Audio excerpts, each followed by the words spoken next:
এইভাবে সকলে মিলে কবি গান শোনা যেত না, সেটা ছিল কিস্তি খেউড়ের ধারা।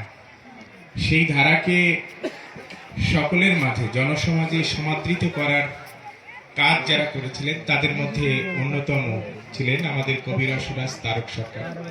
সেই ধারা আমরা বহন করে চলেছি এবং আজকে যিনি এখানে কবি গান পরিবেশন করছেন, একটি কথা আমাকে খুব বিশেষভাবে ভাবিত করেছি, সেটি হচ্ছে শব্দ হচ্ছে ব্রহ্ম। ভাবেন এই শব্দ ব্রহ্ম, এই শব্দটা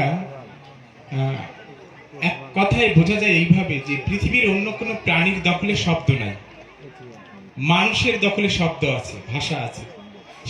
সেই কারণে মানুষ পৃথিবীতে কিন্তু শাসন করে। অন্য কোনো প্রাণী তারা আমাদের থেকে শারীরিকভাবে অনেক বলবান হলেও তারা পৃথিবীকে শাসন করতে পারে না। তাহলে শব্দ ব্রহ্ম না?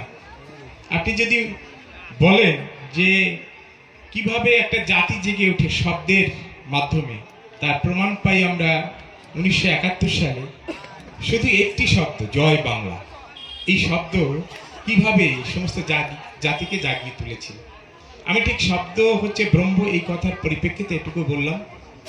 এই যে ফেব্রুয়ারি মাস, এই মাস হচ্ছে ভাষার মাস। এই মাস 1952 সালে ভাষা শহীদদের কারণে আমরা এই শব্দ ব্রহ্ম, মাতৃভাষা এগুলো অর্জন করেছিলাম। সেই শহীদদের প্রতি বিনম্র শ্রদ্ধা জানাই। এই দেশের স্বাধীনতা যুদ্ধে যে 30 লক্ষ মানুষ শহীদ হয়েছিল, 2 লক্ষ মা বোনের ইজ্জত গিয়েছিল, 1 কোটি মানুষ শরণার্থী হওয়ার কারণে যে অমানবিক জীবন যাপন তারা করেছিল, তার কারণে বিশ্ব বিবেক জেগে উঠেছিল, তার কারণেই বাংলাদেশ স্বাধীন হয়েছে। সেই সব শহীদ দানদের প্রতি আমরা বিনম্র শ্রদ্ধা জানাই। এই মাটি, এই পুণ্যভূমি, যে ভূমিতে স্বয়ম্ভু আবির্ভূত হয়েছিলেন, জানি আজকে বিতর্ক হবে, সেই বিতর্কটি পুরোপুরি শুনতে পারলে আমারও ভালো লাগতো। যার আদর্শে আমরা অনুপ্রাণিত হয়ে সমাজকর্মে ব্রতী হয়েছি এবং আজকে এই যে ত্রয়োদশ জাতীয় সংসদ নির্বাচন, এই নির্বাচনে দাঁড়ানোর সাহস পেয়েছি সেই আদর্শের কারণে। সেই আদর্শ যদি লালন পালন না করতাম, ধারণ না করতাম, সেই আদর্শের যদি একজন অনুসারী না হতাম, তাহলে আমার মতন একটা সামান্য ছেলে, অর্থহীন বিত্তহীন একজন মানুষ এইরকম একটি প্রতিযোগিতায় মনোবল নিয়ে আজকে 46 দিন দাঁড়িয়ে থাকতে পারতাম না। ফলে সেই যে আদর্শ, হরিচাঁদ গুরুচাঁদ ঠাকুরের আদর্শ, সেই আদর্শ যেন আমি সারা জীবন প্রচার করতে পারি, সেই আদর্শ যেন আমি সারা জীবন অনুসরণ করতে পারি, সেই আশীর্বাদ আপনারা করবেন। 12 তারিখে নির্বাচন, স্বতন্ত্র প্রার্থী হিসাবে আমি একটি উপলক্ষ আপনাদের সামনে হাজির করেছি, ফুটবল প্রতীক আপনাদের সামনে দিয়েছি। এর জন্য আমি শুধু উপলক্ষ মাত্র, আমি এর চাইতে বেশি কৃতিত্ব দাবি করব না। এই প্রতীক, ফুটবল প্রতীক, আপনাদের এই প্রতীকের জয় পরাজয় সবকিছু নির্ধারণ করবেন আপনারা 12 তারিখে।